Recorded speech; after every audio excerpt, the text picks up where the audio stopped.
Can you hear me? Yes, I can. Hello there. So, Mr. Watson, happy to see you today. Thank you for coming. Thank you for joining us. So the online meeting will start in 13 minutes. 13 minutes. So let me introduce our chief at journalist faculty. So her name is Gulmira Ashirbekova. Hello there. So, саламатсыз ба Гүлмира апай? Сізді көргеніме қуаныштымын. Нил Уотсон біздің қонағымыз бүгінгі, және көптеген біздің қазір магистратурада оқып жатқан студенттеріміз қосылады деген үміттемін. Одан бөлек тағы да басқа да факультеттердің біз осы журналистика факультетінен қосылады, қателеспесем. Иә, бәріне хабарлама жібергенбіз. Енді сабақтар болып қалмаса қосылу керек. So there will be many students from the faculty, not only who is doing their master's program. Okay. So so we'll start briefly. So Dana, hello Dana.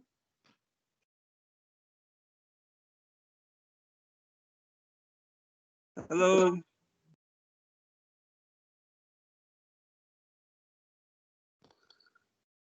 Aida. Yeah. Hello, Dana. Дана, у вас микрофон отключен. Okay. Извините. Hello, my name is Dana, and I'm sorry I had some technological issues. No worries at all. Introduce yourself, please, Dana. Oh, yeah, okay. It is very nice to meet you, and thank you for today's conference. My name is Dana, and I'm an independent journalist and also an activist in the area of human rights in Kazakhstan. Fantastic. So currently I work in the NGO, and we work in human rights and human rights education for youth. Brilliant. Thank you. Nice to meet you. Nice to meet you too. Thank you, Dana. So there is a Aida, where is she? And Anel. Anel, hello, good morning.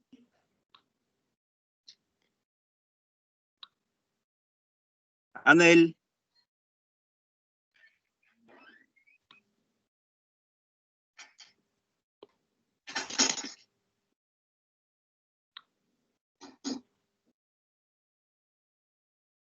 Hello.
So today's topic is the future of journalism in the social media age, if I'm not mistaken, right? That's right, yes. And after the meeting, there will be a Q&A session, and our students will kindly ask you some questions. So this is really an interesting meeting with you, because it's interesting to have your ideas about the journalism, because you're a professional journalist and have a lot of ideas regarding the topic. Definitely. So, mhm. So how many students will join us today?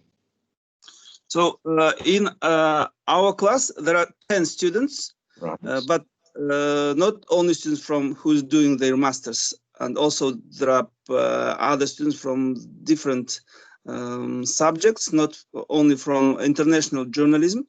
So I hope there will be full house. But in Kazakhstan, it's afternoon time, 2:15 p.m. right now. Oh, really? I So, didn't know that. yeah, some students are studying or doing their jobs, and today's lesson will be recorded, Yeah. and we will share the video with them who won't be able to participate today. So yeah, Orunbay Ayzire. Hello, Ayzire. Hi. Hello there. Nice to meet you. Nice to meet you as well. Could you please introduce yourself? My name is Onlai. I'm studying it's a journalism, mass media. Great. Thank you for joining us. It's my pleasure. Yeah. Thank you, Ayzire. And Aida, my student, Aida Jolumbetova. Hello, Aida.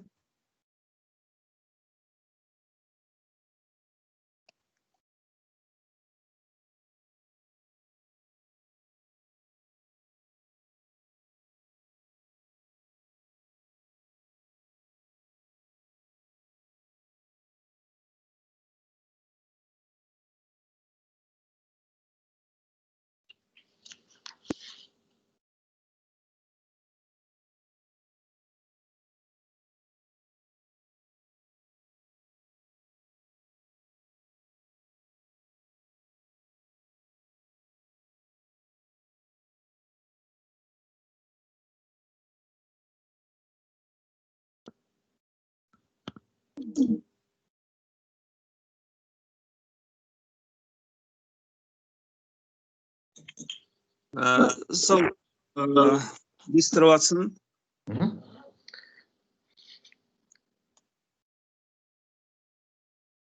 So let me introduce you again. So today we are going to have an online meeting with one of the representatives of British media, Nil Watson. He's going to share his thoughts about the future of journalism in the social media age. So Mr. Watson is a versatile, professional, proficient editor and journalist with 25 years international experience of interviewing, writing, editing, and proofreading. Neil is able to deal with every kind of text, from consumer to academic. He's supremely versatile and adept at using a specialized lexicon. So after the meeting, you will have a Q&A session, and please be prepared for asking questions. So today there will be other students from Eurasian National University.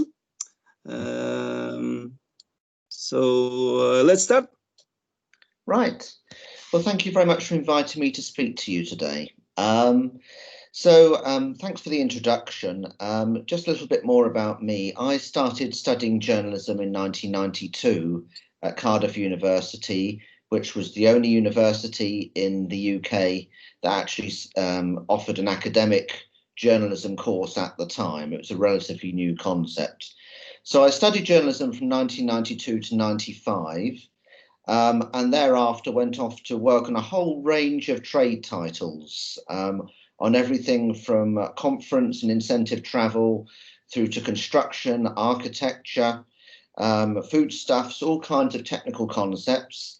And then in 2009 went to work for something a little different, which was a non-governmental organization called the European Azerbaijan Society, which was promoting the business culture and political stance of Azerbaijan across Europe. And of course, Azerbaijan is very much in the news at the moment because of the conflict with Armenia, which reignited recently and which achieved some success.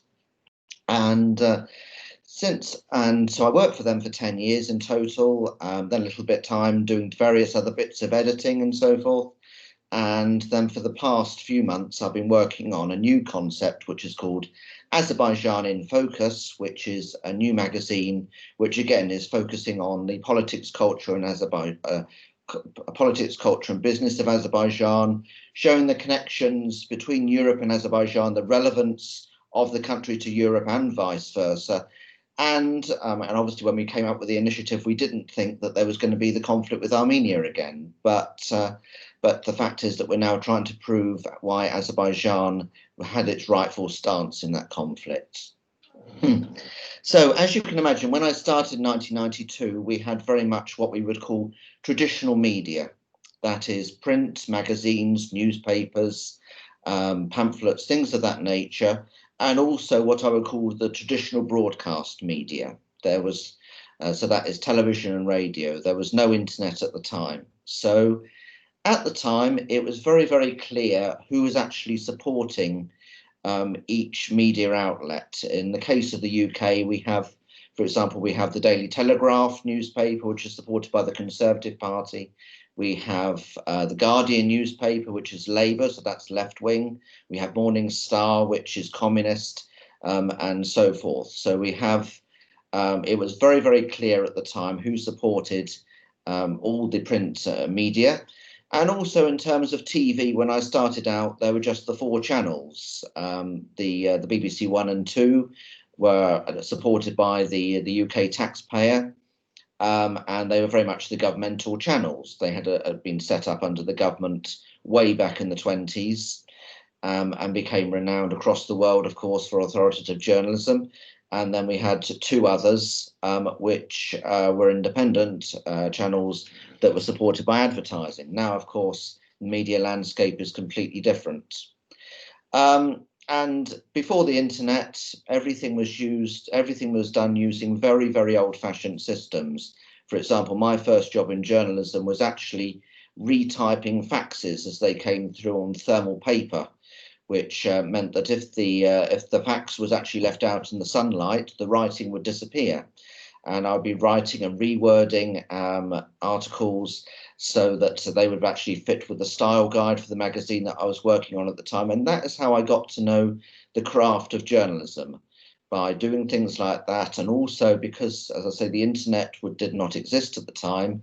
So I was doing all my interviewing and so forth over the telephone, taking notes as I went, and then writing up retrospectively. But of course, the sea change has been very much the advent of the internet. And I think that this has transformed the way that journalists work. We no longer have to think about time zones, for example. When I was making phone calls or dealing with faxes, I had to actually factor in the time of the person that would be receiving that message. Now I can write to people all over the world, requesting their information, requesting their articles, requesting interviews, regardless of what time zone it is, and they actually pick it up when they're actually able to do so. And then, of course, the real sea change has been the new concepts of social media, blogging, and so forth, which is what I'll come on to in a minute. Now, I was asked the other day, admittedly by just a layperson, will there be journalists in the future? Because theoretically, with what we have today in terms of social media, everybody has the potential to be a journalist. Everybody has the right to have an opinion. And the Facebook, the Instagram, the Twitter, of course, all those things enfranchise people around the world to actually impart their views, which may or may not be substantiated in fact, wherever they like. And of course, in the past, when I started out, the media was to a certain extent policed because everything was going through official channels. So that meant if something was written that was not correct or slanderous or libelous, then the person who was actually focused on in the report, or the company that was focused on the report, had the right to file a complaint that would be dealt with legally. Nowadays, Anybody can write what they like on the internet, and it's relatively unpoliced. Things can happen, but it's very, very much slower than the rate that the news, or fake news, unfortunately I have to quote Donald Trump there, very, very much slower than the news has actually gone out in the first place. So the major difference has been the fact that we have such tremendous speed of the media nowadays. When it was all print, there was actually a considerable gap often between the actual writing and the item actually appearing. Furthermore, it would go through at least one pair of eyes for proofreading and copy editing, if not more than that. Similarly with TV programs, they had to go literally through the shooting, the editing stage, and at that time we were still using the videotape or maybe even film. Now everything is done digitally, and it can be edited very much faster and actually put out to the public very, very much more quickly. And that's certainly the case with what we see with YouTube, where something can be shot in 5 minutes and uploaded almost immediately, depending on internet speed. So, and the other thing about the social media is it also has the ability to be amplified and retweeted. So if someone puts something out on the major social media channels, it means that they can actually be retweeted, reused very, very quickly and go across the world. And that is something that people have to realize, that when they write something nowadays, it will go an awful lot further, a lot quicker than they ever dreamt of. But there has been a downside to all the social media, and that means that, in my view, journalism in a way has become a lot less professional than it used to be. The fact is that in the past, you literally had to have a lot of people doing fact-checking, retyping, typesetting, and that meant that articles went through a lot more stages than they do now. That means that there's a lot more professionals actually involved in each part of the journalism process. So in the past, you would have been out in the field, you would have telephoned in your interview, your report, it would have been taken down by somebody who was actively employed to actually do the copy typing for you. It would be sent back to you for checking. Then it would go to the editor to make sure that they were happy with the editorial stance, and obviously in terms of English and so forth. And then probably the typesetter would actually at least do some editing to it, if not retype it, depending on what technologies they were using. Now the journalist is everything. The journalist files the report, he or she also files the photographs, the video and everything, and it does not go through anywhere near as many hands as it used to. And also that means that because of the advent of modern telecommunications, it means that we actually have a lot of organisations, media organisations, including some of the biggest, such as Al Jazeera and BBC, they don't have embedded journalists so much. They have what we call stringers, who are actually covering vast swathes of the world, which means they can't possibly have absolute insight into what is going on in each individual country.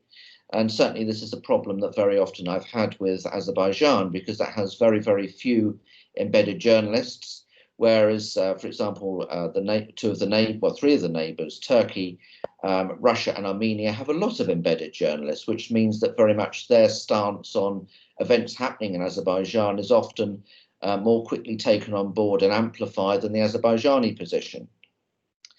And another issue with the social media is the fact that the source of it is deliberately muddied, I feel. Sure, there's a lot of people who are actually writing reports and interviews and opinion because they feel very passionately about it. They feel that it's their duty to actually say those things. But then there's an awful lot of people in the world who are actually paid to actually put out information or misinformation into cyberspace, knowing that it will either not be checked or will be checked very retrospectively. And they know that if there is enough of them doing it at the same time, it will actually have some impact on opinion and thoughts around the world. And the fact that the sources and the backers of the people who are employed to do this is muddied is quite worrying, because it means that there are underlying forces that are happening in cyberspace, in the media world, in the political world, the geopolitical world, which are not actually being readily identified and very, very difficult to get to the bottom of. One major example recently has been in relation to the conflict between Azerbaijan and Armenia, where there was a story about Syrian mercenaries being trained up by Turkey and actually being told to fight alongside Azerbaijan on the front line. Completely false. But there was enough Armenian-backed propagandists in social media and traditional media tweeting and retweeting and re-emphasizing this story that it got taken up by some of the world's biggest media outlets, including BBC and also other groups of countries that have some problems with Azerbaijan, such as some of those in the Arab world, who actually took this on board and used it for their own perspectives. And unfortunately, a lot of people nowadays, when they are reading the media, particularly social media, they have reduced attention spans, whereas in the past we would have had in-depth reports, particularly on BBC. I have to say, we were very good back in the 60s, 70s and 80s on these very in-depth, very well-researched reports. Nowadays, people have very short attention spans, so they tend to actually believe a lot of the items that go out in cyberspace immediately without looking below the surface, without trying to understand where that has come from. Also because of the speed that things work nowadays, I do find that there is a general lack of fact-checking that is going on. And that is of great concern, because if you are a journalist of any description, you actually have a responsibility to the subject or the people that you're reporting on, plus to the actual profession and craft of journalism, to actually adequately do your fact checking, to make sure that what you are writing and what you're emphasizing and what you're putting either your name or the name of your media outlet to is actually substantiated in reality. And that concerns me immensely. So in response to my friend's question, will there be journalists in the future? Yes, I think there will always be room for journalists in the future, because journalists now have to work harder. They actually have to prove that there is room for balanced reporting and well-researched journalists. As I've explained, you know, the sea change over the last 15 years, maybe even less, has been quite extraordinary. There are many journalistic roles that didn't exist when I started out. But the journalist still needs to know how to write well. He or she needs to know how to write online copy, and they need to be able to write it for a range of readerships and also media outlets and social media concepts. So they have to realise that they have to write very much according to the rules of the pyramid structure, which is where you put the main ideas at the top of the story, and then put the additional facts as you go down. And they have to understand that the reader today has a very much reduced attention span, has more media being thrown at he or she at any one time as well. Their attention is not just solely on that newspaper or that TV channel. They have a wide range of news and also infotainment and entertainment channels to actually choose from nowadays. So there has to be very, very incisive writing nowadays that is actually going to grab the reader, suck them in and make them actually understand what is being said. So the journalist today has to be very, very much more versatile than they used to have to be. They have to be able to write extremely short copy for the Twitter, for the Facebook, for Instagram, but also they need to be able to write in-depth research, long copy for the new concepts of traditional media, such as, for example, the Huffington Post, which is something which very much assimilates some of the old ideas that we got from Telegraph, from the New York Herald Tribune and so forth, but does it in a new way. And also the journalists today need to be very versatile. They either need to be a videographer themselves, or they actually need to be working in tandem with a very good, very quick, very professional videographer who can also use that kind of concept to actually upload the videos either onto YouTube or whatever their media platform is. And so I think the journalist, to be successful today, needs to set themselves apart by the quality of their writing and the variety of their writing in the various new media forms. They need to either be a very, very good generalist, but indicate the depth of their research skills, or they need to be very much specialized in particular niches of journalism, of different subjects, and so forth, so that they can actually carve out their own particular role in the world. And the way that we need to work in the future is either to be employed direct, but I feel that that is actually becoming superseded, because I think that the majority of journalists today will be freelanced using a range of clients, probably with related subjects or related media forms that they're using to get their message across. So in short, that's my thoughts today about the future of journalism. It's a little short, I know, but I'm welcome to hear any of your questions. So, Mr. Watson, thank you for your today's introduction to the topic. So it was really interesting. So let me ask you a question about regarding television and newspaper. Will the social media replace TV channels or newspapers? What do you think? No, I don't think so. I think that they will work in tandem, because I think that the social media actually works in an inherently different way. I think that there will always be people who actually want to have probably not a physical newspaper, but certainly a virtual newspaper where they can actually immerse themselves and actually understand where it's coming from. They will actually understand who the backer is, what the perspective of that particular outlet is. And television has the chance to go into far, far more depth with far greater resources than the social media world. Similarly with newspapers as well. Also, they do tend to attract the journalists who actually have a proven track record in the specialist subjects. So in short, I think that they will always exist, but I also think they have to modify as well. And as I was saying during my talk, I think that the fact that people's attention span is now reduced in comparison with what it used to be, and there is far, far more greater competition for their attention, means that both written journalism and videography needs to be very, very much more incisive in terms of actually getting its message across quickly. Otherwise, they will literally lose their readers and viewers. So there's always going to be room for both, but we've got to work harder to actually keep the attention span of the viewers and readers. Thank you. What about British TV channels? How they exist in social media age? Could you please give some British practice about it?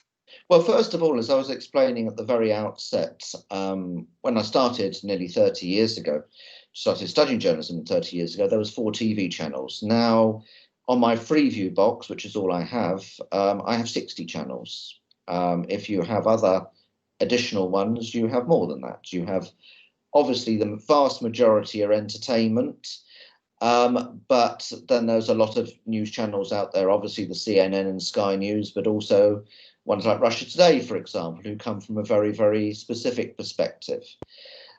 So I think that the UK broadcast media landscape has changed enormously over that time.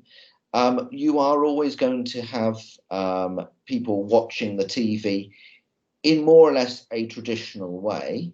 And obviously, you've got to bear in mind that not the entire world is switched on to new media either. The fact is that probably I'm up the upper age group of the people who are actually immersed in social media. There are people in the UK live to the average age of 86. And I look at my parents who've never used the internet. There are millions of people in the UK who watch TV in a very, very traditional way, who will always be there, I think. So, but as I said before, we have to actually make sure that the reporting is a lot more incisive and succinct than it used to be, because if people get bored with a particular report, they will switch channel. And that means that you will lose your viewers completely. And then there's also the fact that the majority of media channels in the UK now are actually advertising led, the only exceptions being BBC One and BBC Two. And there are some other ancillary BBC channels, but those are the main ones. And they need to keep their viewers up for the advertisers. Even the Sky News and the CNN, they have advertising in them. So it's very, very, very important that when we're working in TV today, that we produce succinct, hard-hitting, well-rounded reports which deliver in 5 minutes or less and actually keep the attention of the viewers. But it will, I think TV is long established and it will always have an audience. Thank you. Also, it's interesting to know about newspapers in Britain. I know newspapers nowadays, they are not only media outlet which producing their in paper, but they are like a radio. They are producing radio, TV, video, photo. So they are like a multimedia outlet. So could you please tell us about it a bit? Well, the fact is that they've had to do that, despite the fact that the traditional printed newspaper and the online variant already exist, and they've also had to actually expand out into the new media age, recognizing that they need to have these different elements available to the viewers and readers, again, to actually maintain their attention, make them aware of the brand. So, for example, the Guardian Media Group is multifarious nowadays. And actually, the newspaper is only, I wouldn't say a small part of it, but probably accounts for half of its activities. The fact is that they know to maintain the attention of readers and also to get new readers to come on board and new subscribers to either the online or printed platforms. They have to embrace the social media, make potential readers realize that they are covering the subjects that they are interested in, that are relevant to them, and also that they have video content out there that they have produced that is unavailable anywhere else. So I think it's a natural progression that we have these as an adjunct to the traditional media in which they've been working hitherto. Great, thank you so much. Also, there is a topical question regarding civil journalists. Nowadays, all people on social media can produce their own news, but sometimes their news are not true, and there are many fake news. So what do you think about civil journalists? Well, this is what I was sort of trying to say during my report, my talk earlier, is the fact that nowadays, everybody is enfranchised to be a journalist because they have the social media opportunities and there is no fact checking of any description that goes on before they can put something on board. So that means that it's very easy for them to put inaccurate, fake or biased news actually up there. And as I said in my talk, the actual sources of the funding for that are very muddy. A lot of people will do it because of their own beliefs, either their religious beliefs, their political beliefs, or what have you. But then there's also a lot of paid social media specialists who just do this. That is their living, to actually put across a particular perspective on an event or whatever topic that they're focusing on. They're actually being employed to do that, and understanding that it's going to be amplified by the retweeting, the reuse on Facebook, the re-Instagramming, all these things where the actual image is more important, particularly than the words, but the concept is still put across. So I think it's quite a dangerous development in a way, because it means that untruths can become truths very, very, very quickly. I have to keep going back to the Azerbaijan-Armenia conflict, where actually some bombing that took place in Azerbaijan, footage that was taken in Azerbaijan of civilians being targeted, was actually used by the Armenian side, where they claim that the bombs had fallen on their civilian towns and cities, where that wasn't actually the case. Azerbaijan did its best, its very best, to actually use its technology to focus on purely military targets.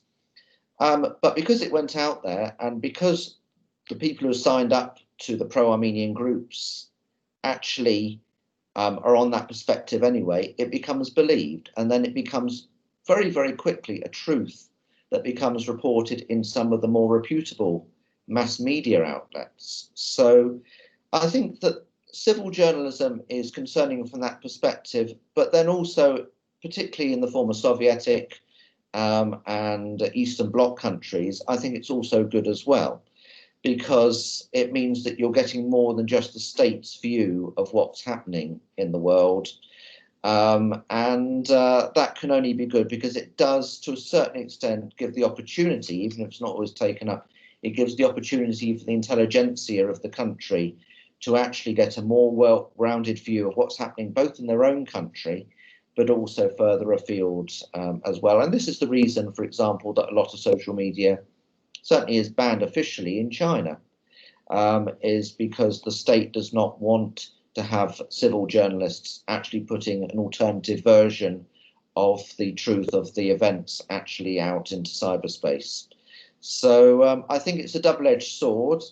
I'm very much of the view that it can be used for bad means, but also I do understand its value in parts of the world, particularly where the media has or is very much government controlled.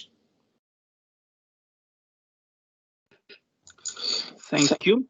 So our students are becoming journalists, especially international journalists, and someone would like to be to represent Kazakhstan in London, for example, or to be a journalist in British media outlets. So to be a journalist in the UK. Well, being a journalist in the UK is a great opportunity, but as you know, and actually one of the good things about being a journalist in the UK is that you don't need to be a member of a professional body. There are professional bodies here, particularly National Union of Journalists, but it's not mandatory to actually have joined them or even have participated in any of their training courses. But I think in order to become a journalist in the UK working for the UK media, it is necessary initially to actually have a degree at least related to a form of journalism or broadcast journalism, and ideally to actually have some experience as well, even if it's only in a voluntary way. You do need to actually have that combination of a professional qualification of some description and also some experience as well. Obviously, being a Kazakh journalist working for a Kazakh media company is rather different, because the finance, obviously, for your staying here, your visa and everything is determined by them. But to actually work here, you do need to actually prove your ability and your credentials to actually work in that capacity. And also, of course, being that Kazakhstan is not an EU country, you need to actually have actually established with your employer that they are happy to at least go through the performance of sponsoring your visa, if not paying for it. Fantastic. So our students are ready to ask. They are ready to ask you. So, guys, who would like to ask Mr. Watson? I have a question. Please introduce yourself firstly and ask your question. Yes. My name is Aziria. Actually, yes. Because of pandemic, journalists were hard in all over the world, but among of them we have some freelance journalists, for example, that work for themselves, and yes, they're independent. And so how do you think, will journalists lose their skills working as freelance journalists? Because they can work as a writer, for example, designer, performance, so selling work or service. And the next one question is, if I want to work as a freelance journalist for yourself, so how to start freelancing even early in our journalism career? Maybe here we have some important things that we should know. I think that actually freelancing is very good. I think it results in you becoming a more versatile journalist. When I started out, I was specifically on monthly magazines, each dealing with a very esoteric kind of subject. And it meant I became, to a certain extent, an expert on that particular subject, but it meant that I got to know just that subject and that magazine's way of working. I think if you're a freelance journalist with a range of clients, writing new copy, short copy and long copy, in-depth reports or social media, I think it means that you're going to end up being a much more well-rounded journalist quickly in your career, as opposed to actually just moving from, in my case, magazine to magazine, and actually learning their way of working each time. So, but the important thing with being a freelance journalist is not to become a superficial journalist, and it's easy to fall into that trap, because in order to actually build up your portfolio and also make enough money collectively from all your clients to actually live successfully, it may mean that you're actually not spending enough time with each subject. Extremely competitive, and so yeah, I think that it's so important to maintain your journalistic ethics and not take on more clients that you can actually provide a good service to. And if you provide good service to your clients, you're going to keep those clients, and they're going to talk to their friends, and you're going to get more clients. So, and also it's good for you as a journalist as well, if they're able to write good reports for you, give you good credentials and things like that, which you'll be able to use on your profile and your resume in the future. So I think freelancing is a very, very good thing if you can do it, if you can take the plunge, if you can either also offer such adjuncts as videography and so forth. I think that, and make yourself into some kind of one-stop shop. I think it'd be very good for you for a journalist. And I would say do it early in your career, because I think it's quite difficult when you've been being employed direct by a particular media outlet to actually go to freelancing later on. So I would say start off with freelancing, and possibly what will happen eventually is you become an expert in a particular subject matter and you get offered a job to be employed direct, which obviously gives you more job security in the future and also the opportunity to become a real specialist in a particular field.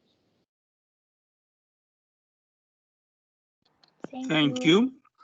So who's next? May I? Yes. Hello, my name is Goldaria, but I'm not a student, I'm a teacher. Thank you, Neil. Nice to meet you. Thank you for sharing your experience and point of view. I have my own question and question from Gulmira Ashirbekova. She is our chair in our department.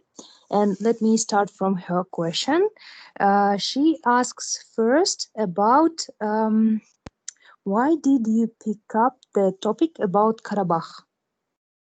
Right. The reason I picked up the topic about Karabakh is because I've been immersed in Azerbaijani politics and culture for the last 10 years. So I have been specifically writing about Karabakh all that time, organising events, particularly in relation to raising awareness of the humanitarian issue that's emanated from this long-standing Karabakh dispute, which resulted in 1 million Azerbaijanis being displaced from their homeland, 20% of their territory being occupied by Armenia, but also trying to get the wider world to understand that not Azerbaijan and Armenia involved in this war. We have Turkey, we have Israel, and we have Russia, of course, who are all active participants in this conflict, which has the potential to go very much further than just the two main countries. So that's the reason why I mentioned Karabakh a couple of times. It's because I have been specifically involved with Azerbaijan for over 1 decade now. And it's actually during that decade, I've actually seen the way that social media has expanded as well. Because the concept is very, very new, and it's something that I've had to embrace to an extent myself. Thank you very much.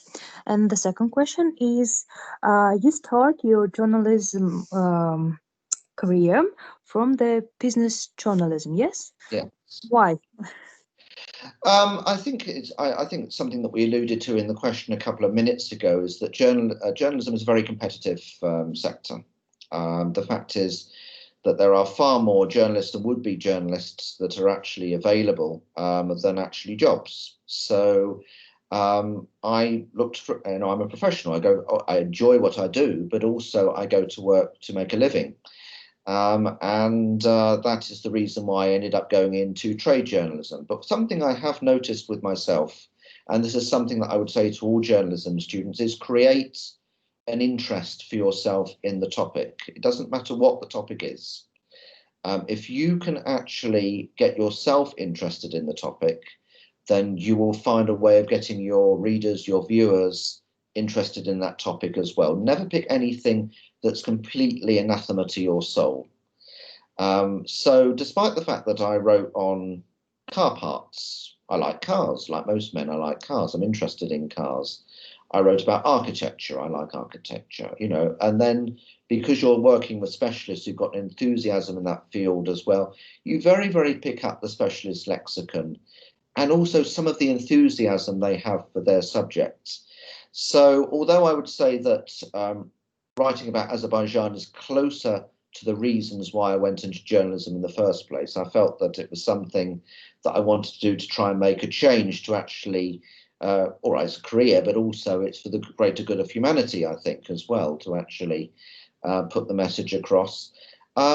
I did enjoy all the different trade topics that I worked on and the specialists that I worked with, and actually never deliberately left any of my magazines of my own volition. They were either bought out by other companies, they moved geographically or something, when it mattered a lot more. Before we had things like Zoom or Teams, you actually had to physically go to the office. So I actually stayed with all my magazines for as long as I possibly could, 5-10 years, because I actually really enjoyed what I was doing. So it's so important that whatever client you work with, you have a little bit of an interest in what you're doing, because if you're interested in that, you will write well and you'll write passionately, and it will be good for you and it'll be good for your client. Thank you. Really great advice for the future journalist. I have also a question about an ethic. You mentioned before that all people who have the gadget and ability to be connected to the internet, they can become an journalist. And but they shouldn't be a part of some associations and some ethical controlling state, not state, ethical controlling organization. And how can we support the quality of journalism if everybody can be a journalist? We have to set ourselves apart. The fact is that, if I understand the question correctly, the fact is that we have professional journalists have to set themselves apart from what I would call the amateur journalists, the civil journalists of the world. Some of them have ethics as well, but they're all coming from either a particular perspective, either paid for or because of their own personal beliefs. as journalists, we should never ever take on a client that we feel is behaving in a dishonest manner. We should never support a regime that we feel does more against human rights than in favour of human rights. We should maintain our own personal ethics in everything that we do. And also we have a duty to ourselves to actually only write copy that we feel is substantiated by some factual information. I mean, sure, I've got to go back to Azerbaijan again. I write everything or edit everything from an Azerbaijani perspective. But I am at pains to make sure that that perspective is upheld by the facts. I'm currently in the middle of actually re-editing, I've actually rewriting an article about the Caucasian Albanian Christians, who were the original Christians in Azerbaijan before Azerbaijan became Islamic in the 7th century. And this is supported by endless academic facts, information, and the writers have been at great pains to make sure that this is not just some opinion that's being put across.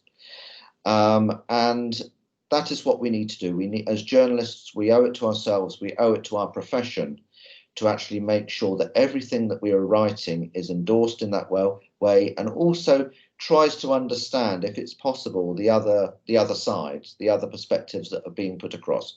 Obviously, it depends whether we're writing long copy or short copy. But whatever we do, we should try and make sure that we understand all sides, all opinions, even if just for ourselves, and that what we write is actually fully substantiated. Thank you, Nil. Thank you, Guldaria. So Dana is ready to ask a question.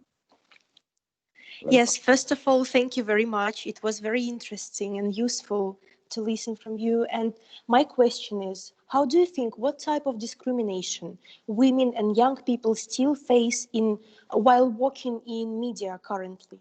And furthermore, how do you think what can be done for promoting equality in media in Central Asian countries or post-Soviet countries? Thank you. It's a very, very good question. And if I speak from the UK perspective, I would say that there's not too much of a problem, because I feel that the discrimination nowadays is more against the older parts of the journalistic profession, who have not necessarily, I wouldn't say necessarily involved with, but even understood the value of the social media. So I think that in the UK, the age discrimination is rather reverse. I think it is the young people, the young social media specialists, who are actually more likely to get the jobs and do well in the profession and the profession in the future than those who've not moved on. I've had to move on and actually embrace both forms, traditional and social media, to some extent. I can't claim to be the greatest specialist on social media, but I do understand its value and I understand how to write for it. With regard to gender discrimination, I would say that the UK is pretty good.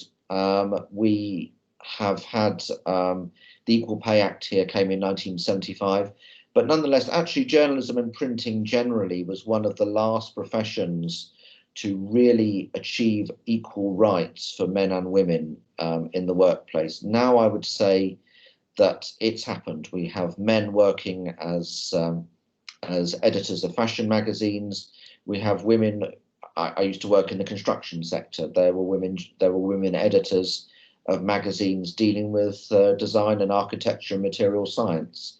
So I would say that there are no real gender boundaries here.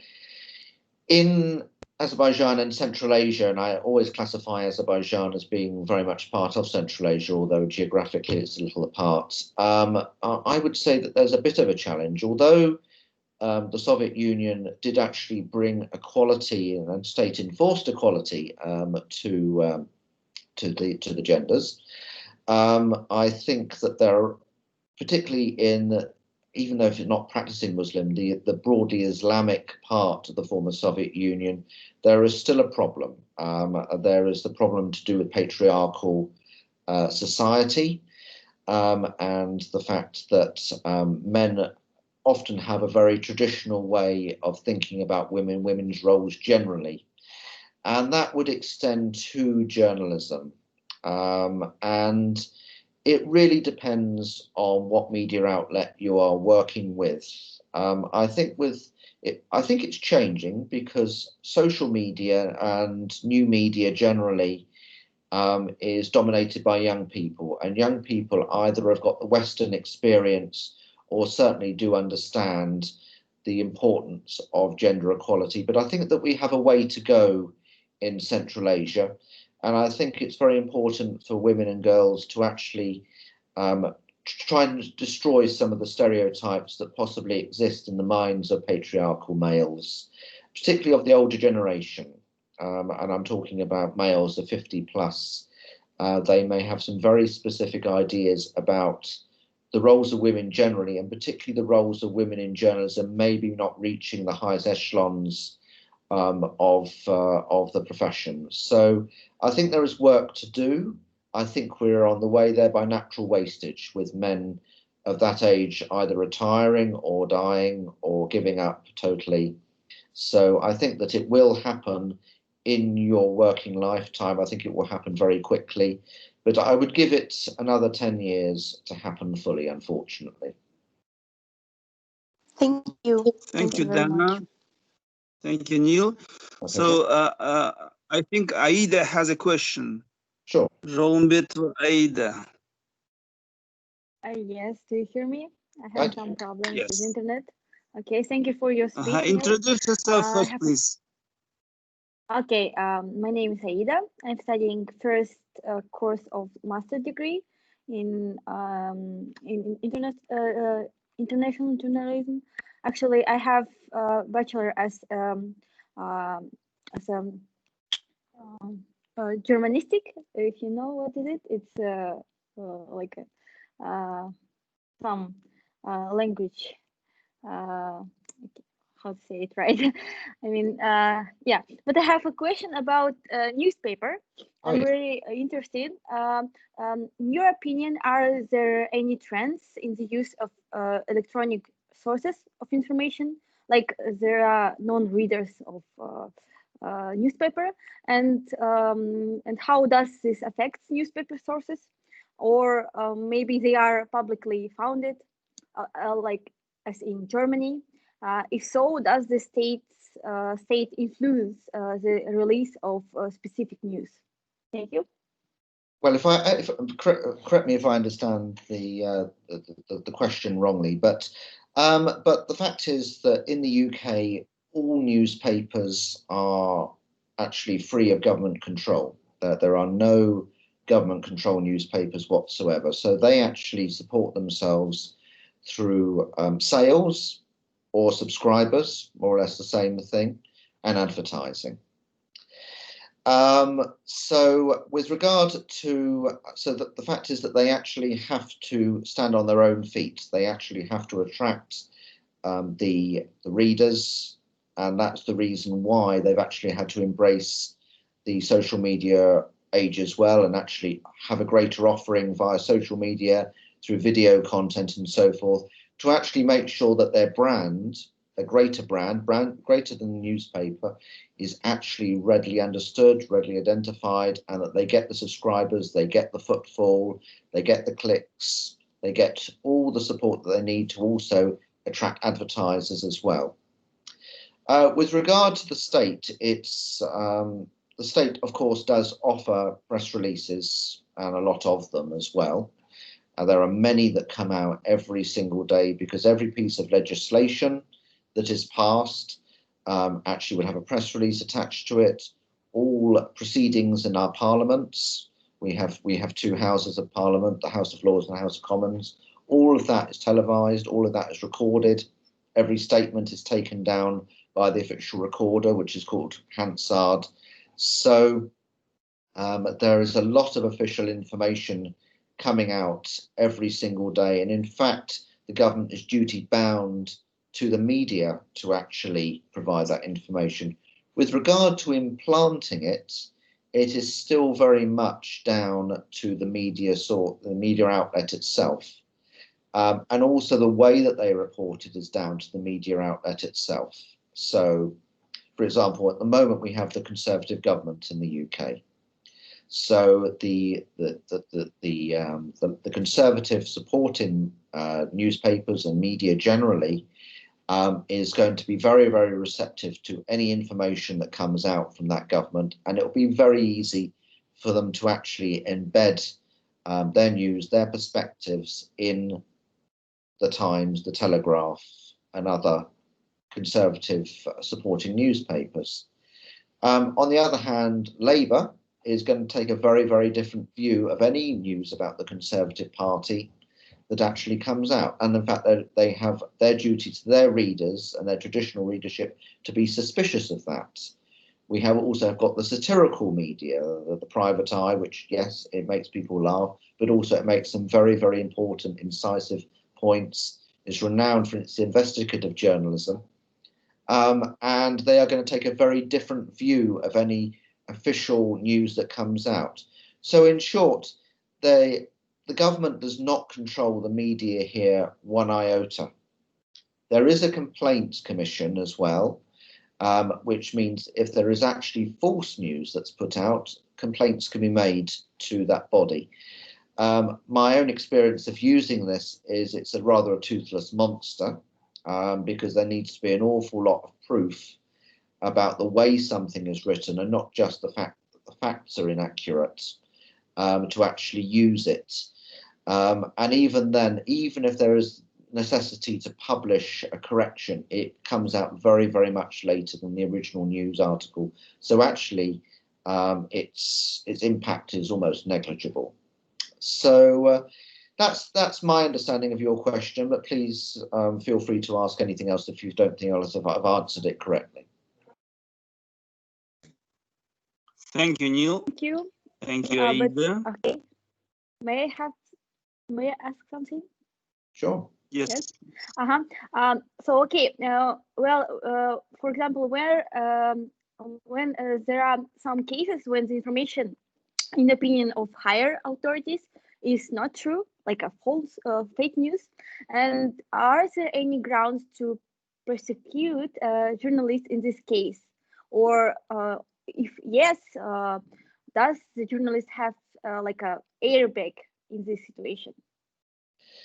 It depends on what kind of journalist it is. If it's through the traditional media, that is traditional print with it on any online variants and broadcast media, if the journalist actually puts out fake news that is not substantiated, then, as I said in response to the earlier question, there are official bodies that you can write to in order to express the reasons why this is fake news, provide the facts, provide the factual basis for your complaint, and action can be taken legally against both the journalist and the media outlet.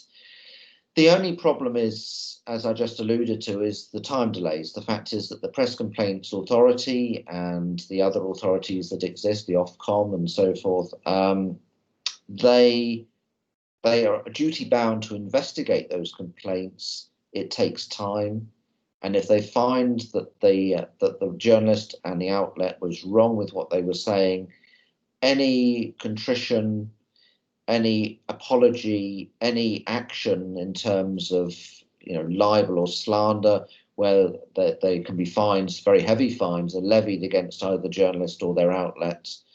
They happen a long, long time after, maybe years after the original broadcast or report has gone out. So it can happen, but it's very slow and rather toothless in terms of the people or the organisation that they feel has been slandered or libelled actually getting what they want. And in terms of new media, it's out there before anything can happen. As I said before, the authors, the backers for the new media reports, they're very, very invisible. They're very muddied. It's very difficult to get to the bottom of where it came from. It's almost impossible to prosecute. Or even, there are ways that you can try to get particular media channels not necessarily banned, but reduced from actually using. In short, they can always find ways round it. So it's very difficult to actually do much about new media putting fake news out. Traditional media, there are ways, but it's slow and I think rather ineffective.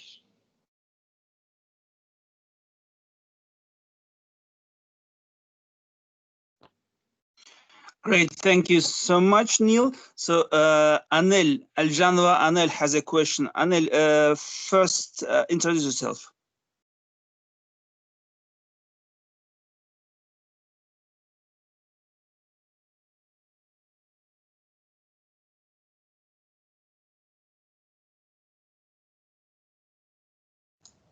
Anel. Can I say? Yes, of course. Hello there. Hello, my name is Karina. How will you answer this question?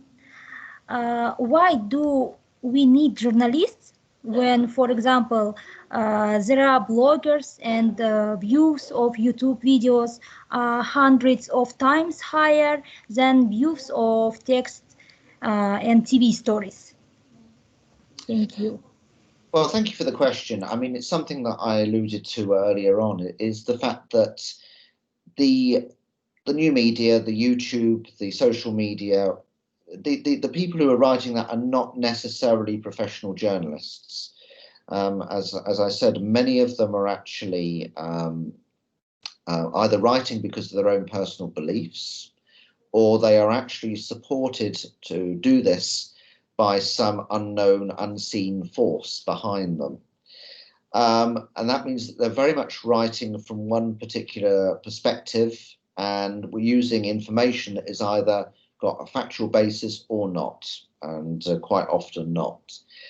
Whereas a journalist has the ability to, first of all, research a story, make their own mind up, has got ethics, or should have ethics attached to them, and they are able to write good, well-rounded, researched copy, which, as I said just now, if it's actually proven to be factually inaccurate, action, albeit rather slow, can be taken against them. So they are the professionals, they are the people who've actually taken journalism on because they feel that they have a professional responsibility to the profession and to their readers and to their clients and to their subjects to actually get the message across. So that is the reason why we still need journalists in the 21st century. But we do, as I said at the outset, we need to be working harder. We need to be able to morph, to change as new media and new concepts and new readers and new ways of reading come on board. We actually need to be able to embrace those changes and work with them, not against them. Otherwise, it is true that the traditional readers of newspapers and online variants and viewers of traditional television, listeners to radio, they will eventually die out. And that means that we are only left with a free-for-all of people of varying degrees of professionality putting the news across. So we need to embrace the change, work with the change, but not lose our ethics. And that is the reason why we need journalists. Thank you, Neil. Thank you. So Balam, Nurgul, and Anel has questions. So have a question. So ask, please, ladies.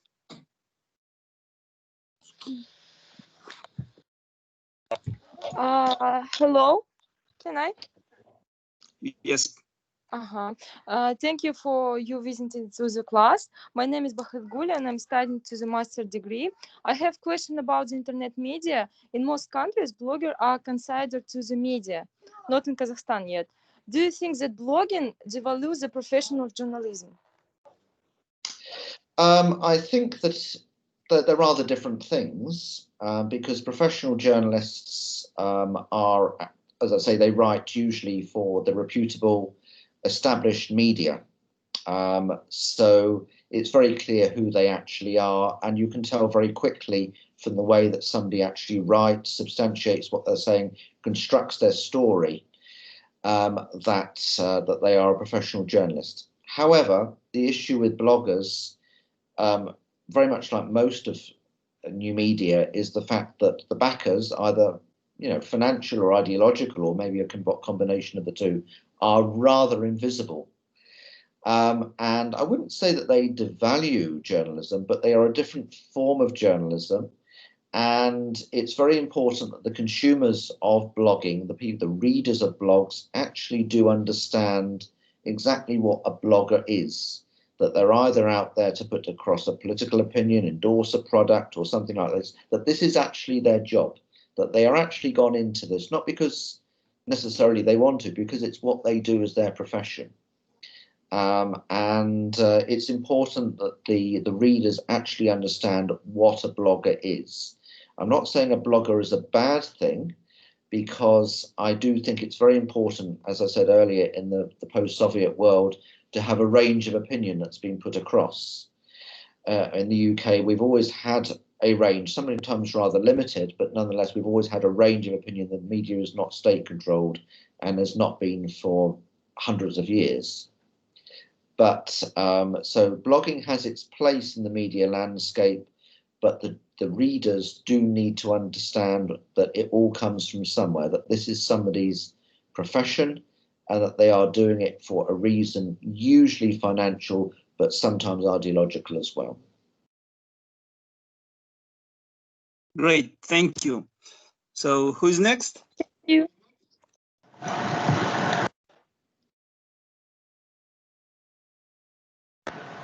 May I? Yes, of course, go ahead. So my name is Nargul, and I also have been studying, getting a master's degree, and I have a question. If you find it unnecessary to answer, you can just keep it, as it was discussed before. And what about the future of TV journalism? And do you think it's dead, or do you think it became more dynamic and democratic as it used to be, comparing how it used to be like 10 or 15 years ago? I think TV. Put down the sound on your computer, please, because I can hear myself. Right. With regard to TV journalism, I think that there will there is still room for traditional TV reports from the major media outlets. They have the resources, they have the journalists, they have the cameraman, they have the editors to do a very, very good job at actually putting across a particular in-depth report. But it still remains that, with the advent of the YouTube, as you say, it's inherently democratic. It means that videos from a particular perspective, a particular biased perspective, can be put up very, very quickly. And TV needs to actually do this as well. I'm not saying they need to mirror what they do, they need to do it better. And they need to put together well-rounded, in-depth reports out on their TV channels, but also on YouTube simultaneously, and actually prove that their reports give a better in-depth perspective of a particular subject or event that's taking place. So there's room for both, but as I explained at the very outset, we need to be working quicker, we need to be working smarter, embracing the change, not mirroring it, but using the better aspects of it. And the great thing about the advent of the YouTube and similar variants is the fact that it can be done very, very quickly, and TV needs to do exactly the same thing. It's no good TV waiting a week for a space in their evening news bulletin to actually put the information out, when bloggers, when videographers, video bloggers have actually put the information out immediately after the event has happened. It's not good. We need to be working faster, and we need to be working smarter. Okay, thank you a lot. My pleasure. Thank you, Neil. Thank you, Ngur. So students, sorry. yes, please. My name Introduce is yourself. Balim. My name is Balim. I'm really glad to hear you. I'm sorry for my English and the noise. We don't have the kindergarten because of the isolations. That is why I have the question more about the public relationships. As we know, Kazakhstan spends a lot of money on publications in international journals or newspapers, and we have some phenomenon of our stars, for example, Dimash Kudaibergen or Gennady Golovkin and so on, if you know these persons. And I want to ask you about ask your opinion about this question. Do you think that media is a good influence on country PR, and in which way? I think it depends how it's done. One of the things that I have noticed, and actually Kazakhstan used to do this a lot, is actually have paid for sections in the International Herald Tribune, which is now the International New York Times. And it's clearly flagged up as being paid for by the government of Kazakhstan. China does the same thing. Azerbaijan did it once. I think that has negligible impact, because anybody who's reading that realizes that it's clearly flagged by the newspaper that it's actually paid for and financed by the government of that country. So it's going to write everything from one perspective, and that any information therefore in it has to be taken with a very, very large pinch of salt. You can believe it if you want to, but you should try to realize where it's coming from. I think it's more effective to actually do PR on behalf of a country, working with existing media channels. And in the UK, the media channels are controlled by editors, and you have to try and attract those editors and their journalists, either who are employed directly or freelance, in your particular subject. And then you have to give them the freedom to actually write about your country in whatever way they choose. And that can be a double-edged sword. And I know this from personal experience with Azerbaijan, because Azerbaijan has lots and lots of good things going for it. But also it's done a few bad things over the years, and actually being at war with Armenia has not helped with the development of democracy in this country. And anybody that what you would speak to would agree with me on that it's been held back from actually achieving its full democracy.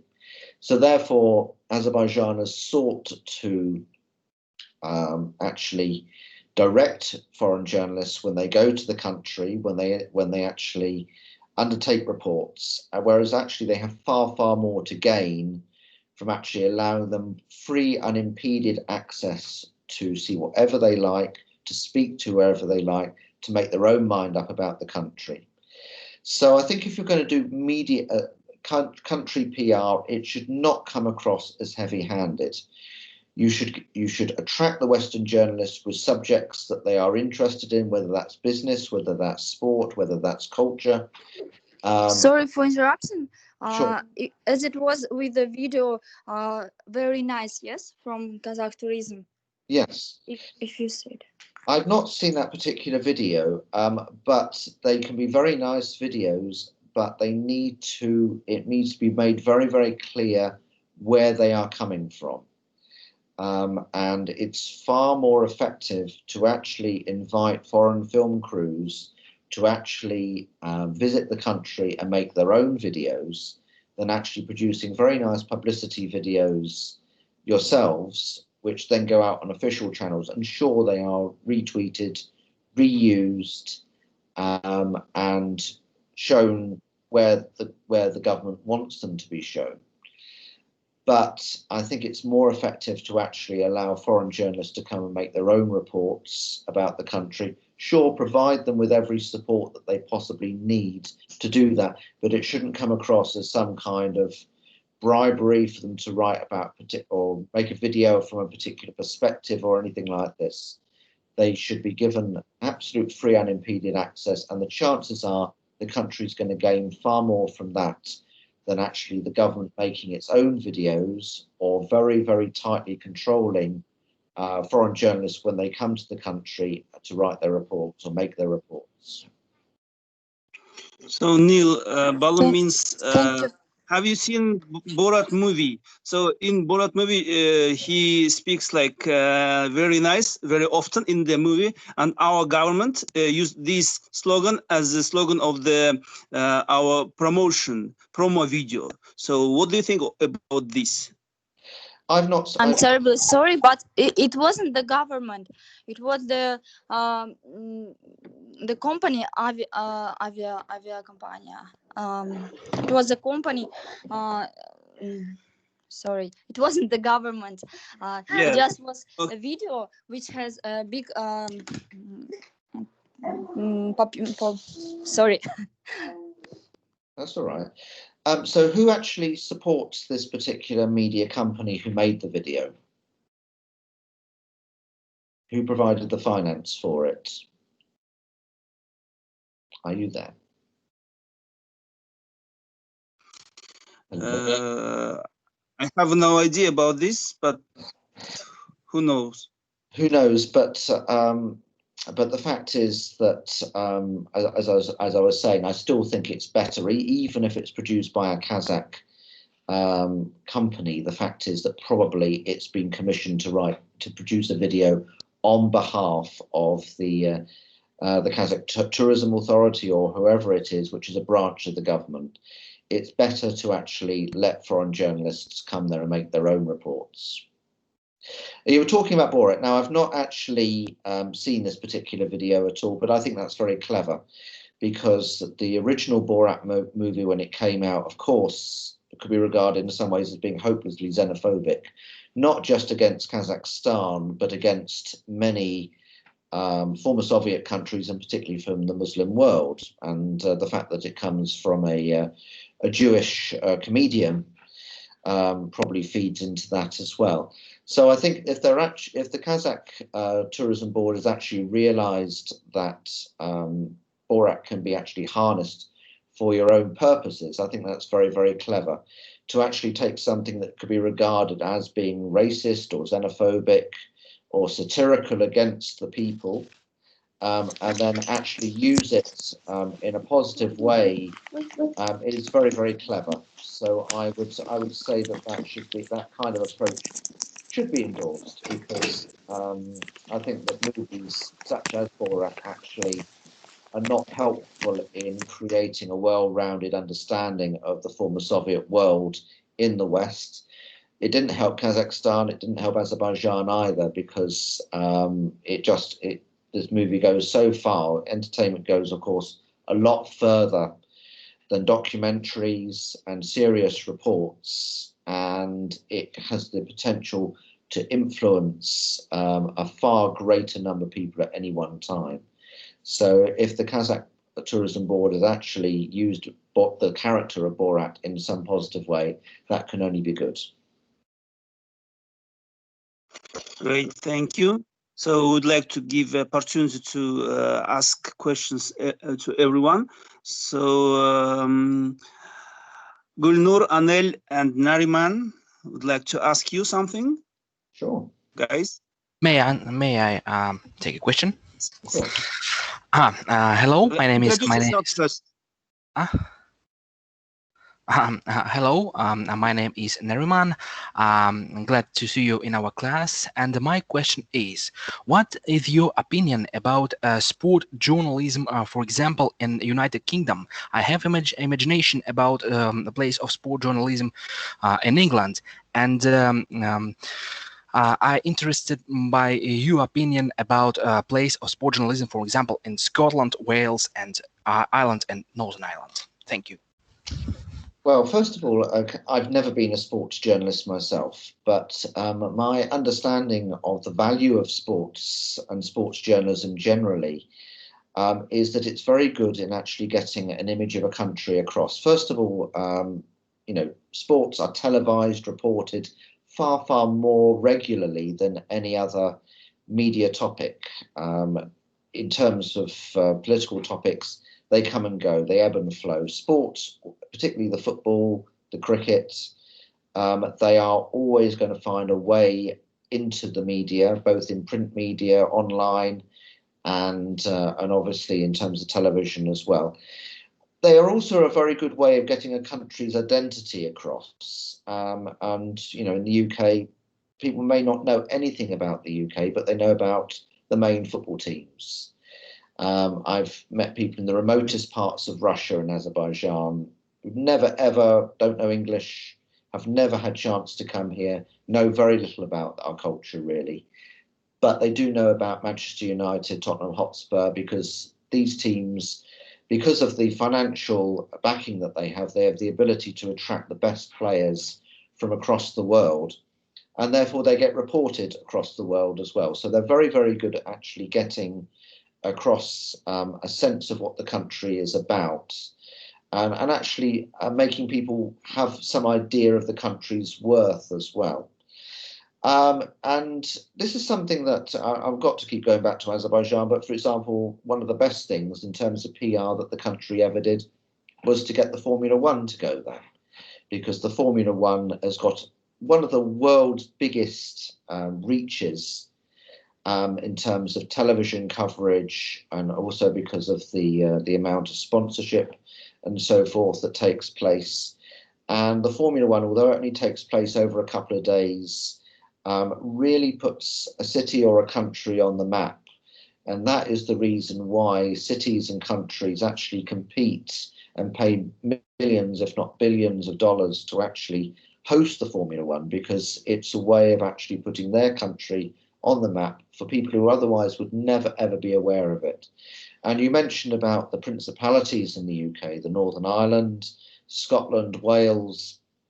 They don't compete in terms of football, but they do compete in terms of rugby.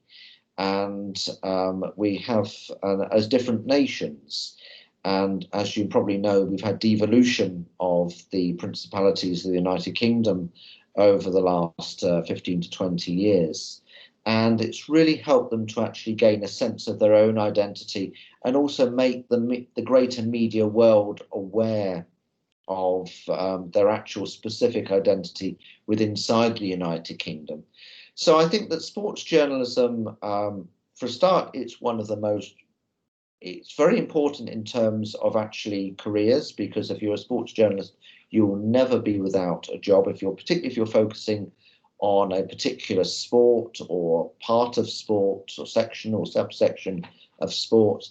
But also it's important for countries themselves to actually embrace sports as a major method of PR, of getting people to actually talk about their country, understand their country, visit their country, and actually see reports on it as well. Because usually when cricket, tennis, rugby, Formula One are hosted in the country, it causes media from across the world to visit their country, probably for the first time. And although obviously the emphasis is going to be on the particular sport, then they also have the chance to actually produce reports on the country itself. And that sort of goes back to the previous question, that it's far better to allow the sports journalists and their media teams, who are not necessarily specifically related to sport, to actually then produce reports, unimpeded access to the country that they are visiting, because it can only be good PR for the country itself. Thank you, Neil. Thank you, Nariman. I know you're a very busy person, so sorry for taking your time. So a few more questions and we'll finish today's meeting. So Anel and Gulnur would like to ask you. Please go ahead.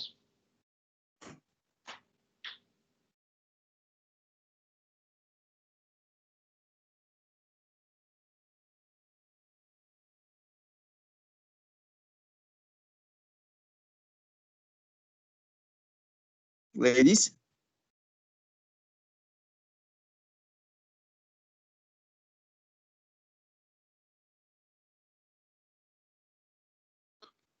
Okay, who else?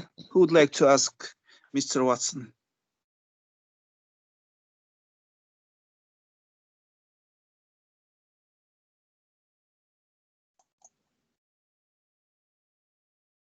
Guys?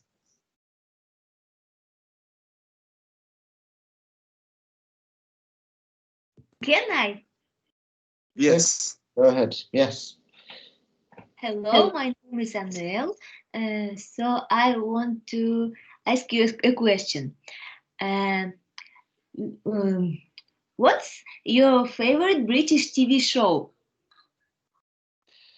Favorite British TV show? I would say that for me, I mean, obviously being a journalist, I say it's got to be the Newsnight, which is a BBC program that's been on for many, many years, and I've watched it for years because it does give very, very good insights into events around the world, some of which are not covered too much in other media channels. And also the journalists that work on there, the interviewers and so forth, they are some of the most professional, incisive.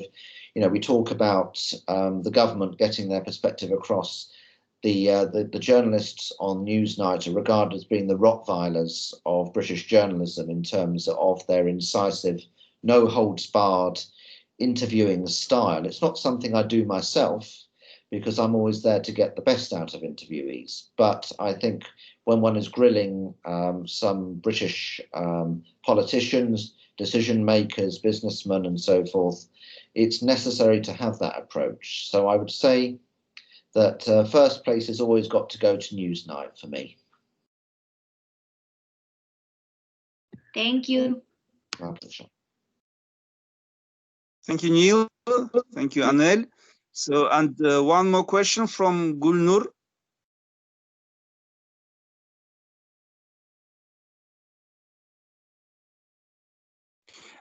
Maybe she has a poor internet connection. So let me ask her question. So does British media out, is there any censorship in Britain? What do you think? No, is the short answer. There's no government-run censorship in the UK, and some people describe the British press as being actually the worst in the world because of that, because some of the subject matters that are covered are nonsensical. They're ridiculous, all about celebrities and so forth. But the fact is that the British media is able to write whatever it likes about serious topics as well. And that's very valuable. There is self-censorship that goes on. And that is because, first of all, there is the legal basis, the fact that there are the laws of defamation and libel.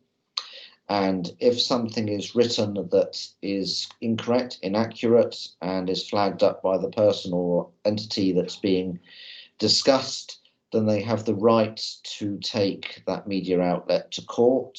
As I said to you earlier, it takes a long time to come to court, and actually any contrition or apology will appear a long, long time after the original report. But there is the potential there for a media outlet to go to court, and if it's found guilty, and it will probably be fined quite a lot of money, thousands if not millions of pounds. So there is self-censorship that takes place, but then there's also the fact that all media outlets are supported by subscribers and advertisers, and that means that the subscribers and advertisers need to be happy on some level about what's being written. They do not want to be obviously the subscribers, if they read something that's against their political, religious, or whatever their beliefs may be, they will stop subscribing or they will stop clicking. and they will stop going to the internet sites. They will forget that media outlet completely and probably never come back. So it's important to make sure that they are happy on some level about everything that's being reported. And in terms of advertisers, they do not want to be identified with a perspective that is against their current or potential clientele. And that is the reason why, if something very polemical is written in a newspaper, for example, or maybe a racist comment is included, or something terrible of this nature actually gets into the newspaper, they will drop their advertising immediately. So there's no state censorship that takes place.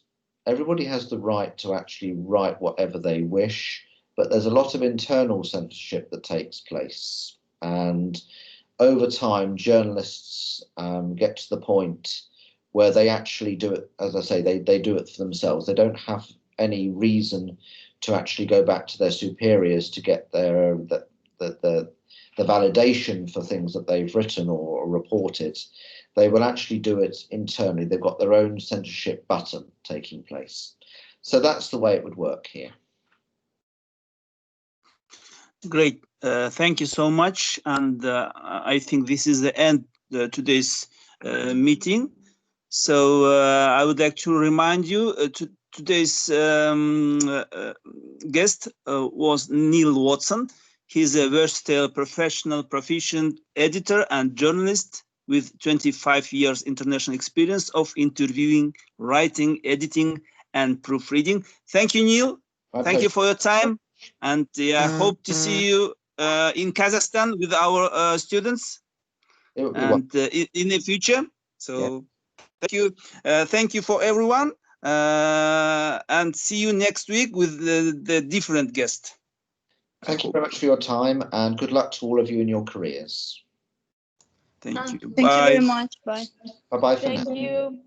Thank you a lot. Thank you. Goodbye. Thank you. Bye-bye. Thank you.